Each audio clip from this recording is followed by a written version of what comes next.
2 দিন আগে international labour day, বিশ্ব শ্রমিক দিবস চলে গিয়েছে।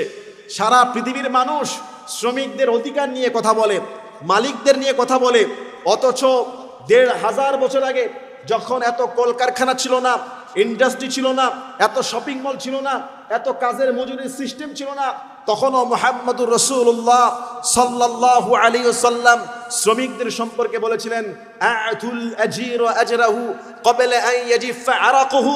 হে আল্লাহর বান্দা বান্দিরা, শ্রমিককে দিয়ে যখন তুমি কাজ করাবা, শ্রমিকের ঘাম শুকিয়ে যাওয়ার পূর্বেই তার মজুরি আদায় করে দাও। সুবহানাল্লাহ। আজকে গোটা বিশ্বের মানুষ শ্রমিকদের অধিকার নিয়ে কথা বলে, শ্রমিকদের নিয়ে চিন্তা করে। 1500 বছর আগে মানবতার উম্মতের কান্ডারি মুহাম্মদুর রাসূলুল্লাহ সাল্লাল্লাহু আলাইহি সাল্লাম তিনি বলেছেন শ্রমিকদের হক সম্পর্কে, শ্রমিকদের ঘাম শুকিয়ে যাওয়ার পূর্বে তাদের মজুরি